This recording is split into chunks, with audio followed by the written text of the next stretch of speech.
Hi అండి, అందరికీ నమస్కారము. కార్తీక పురాణము 6వ అధ్యాయము. వ్యాధ విముక్తి వృత్తాంతము. దీపదాన మహత్యము. ద్రావిడ స్త్రీ స్వర్గగమన వృత్తాంతం. ఈ కార్తీక మాసంలో రోజు పూజ చేయలేని వాళ్ళు కార్తీక సోమవారం రోజునైనా, ఏకాదశి, ద్వాదశి, పౌర్ణమి తిథుల్లోనైనా శివాలయముకు కానీ విష్ణువాలయముకు కానీ వెళ్ళి ఆవు నెత్తితో కానీ కొబ్బరి నూనెతో కానీ దీపం పెట్టడం వలన జన్మజన్మల పాపాలు నశిస్తాయి. ఆ శివుని అనుగ్రహంతో సకల శుభాలు కలుగుతాయి. వశిష్ఠుడు మరలా ఇట్లనెను: ఓ జనక మహారాజా వినుము. కార్తీక మాసమందు భక్తితో మాసమంతయు హరికి కస్తూరితోనూ గంధముతోనూ పంచామృతములతోనూ స్నానము చేయించువాడు 10,000 అశ్వమేధ యాగముల ఫలమును పొంది తుదకు పరమ పదమును పొందును. కార్తీక మాసమందు సాయంకాలమున హరి సన్నిధిలో దీపదానము ఆచరించువారు విష్ణులోకమును పొందుదురు. కార్తీక మాసమందు దీపదానము చేసిన వారు జ్ఞానమును పొంది విష్ణులోకమును పొందుదురు. కార్తీక మాసమందు ప్రత్తిని చక్కగా ధూళి లేకుండా విడదీసి వత్తిని చేసి బియ్యపు పిండితో గాని గోధుమ పిండితో గాని పాత్రను చేసి గోఘృతమును పోసి వత్తిని తడిపి వెలిగించి వేద బ్రాహ్మణునికి పూజించి ఇవ్వవలెను. ఇట్లు మాసమంతయు చేసి అంతమందు వెండితో పాత్రను చేయించి బంగారముతో వత్తిని చేయించి బియ్యపు పిండిలో మజ్జిగ ఉంచి పూజించి నివేదించి తరువాత బ్రాహ్మణ భోజనము గావించి తరువాత తాను స్వయముగా ఈ క్రింది మంత్రమును చెప్పుచు ఆ దీపమును దానము చేయవలెను. మంత్రార్థము: దీపము సర్వజ్ఞానదాయకము, సమస్త సంపత్ప్రదాయకము కనుక నేనిప్పుడు దీపదానము చేయుచున్నాను. ఈ దీనివల్ల నాకు నిరంతరము శాంతి కలుగుగాక.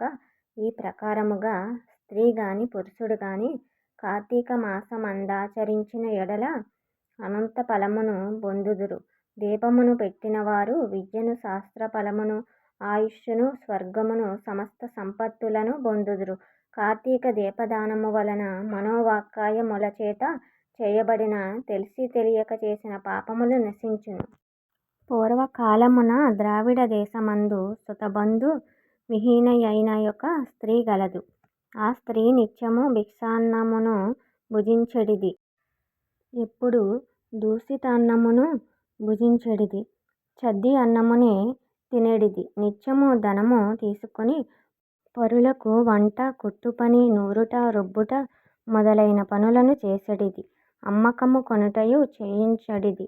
ఇట్లు వచ్చిన ద్రవ్యముతో ధనవంతురాలైనది.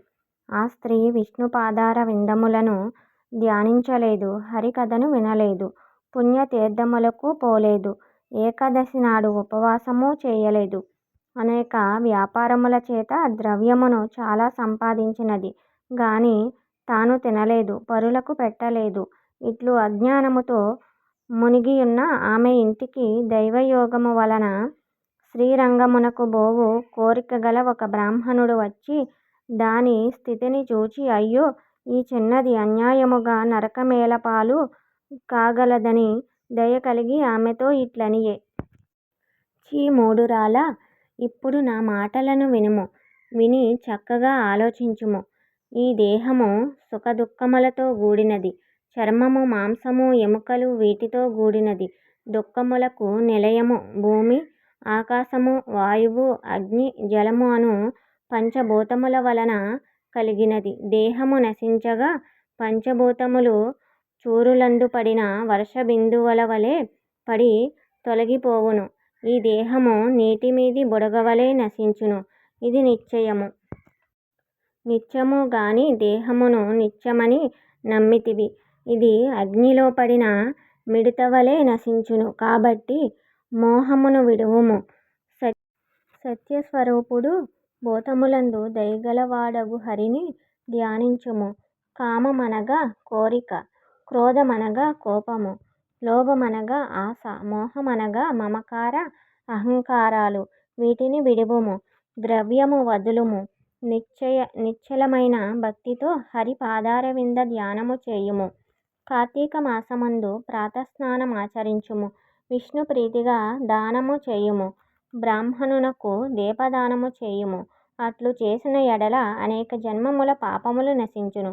సందేహము వలదు. ఇట్లు చెప్పి బ్రాహ్మణుడు తూర్పుగా వెళ్ళెను. తరువాత ఆ మాటలు నమ్మి విచారించి ఆశ్చర్యమొంది చేసిన పాపములకు వగచి కార్తీక వ్రతమును ఆరంభించెను. సూర్యోదయ సమయాన శీతోదక స్నానము, హరిపూజ, దీపదానము, తరువాత పురాణ శ్రవణము ఈ ప్రకారముగా కార్తీక మాసము నెల రోజులు చేసి బ్రాహ్మణ భోజన సమారాధన చేసెను. నెల రోజులు శీతోదక స్నానము చేయుట చేత ఆ స్త్రీకి శీతజ్వరము సంభవించి గర్భమందు రోగము జనించి రాత్రి బగళ్ళు పీడితురాలై బంధుహీనయై దుఃఖించి చివరకు మృతి నొందినది. తరువాత విమానమెక్కి శాశ్వత స్వర్గం సుఖములను పొందినది. కాబట్టి కార్తీక మాసమందు అన్నిటికంటే దీపదానము అధిక పుణ్యప్రదము. కార్తీక దీపదానము తెలిసి తెలియక చేసిన పాపములను నశింపజేయును. ఇట్లు పూర్వము శివుడు పలికెను. రాజా, ఈ రహస్యమును నీకు చెప్పితిని. దీనిని విన్నవారు జన్మ సంసార బంధమును త్రెంచుకుని వైకుంఠము పొందుదురు. కార్తీక పురాణము 6వ అధ్యాయము సమాప్తము. ఈ వీడియో మీకు నచ్చినట్లయితే లైక్ చేసి, షేర్ చేసి, సబ్స్క్రైబ్ చేసుకోండి. ఓం నమః శివాయ అని కామెంట్ చేయండి. మళ్ళీ 7వ అధ్యాయంలో కలుద్దాము. అంతవరకు సెలవు. ఓం నమః శివాయ.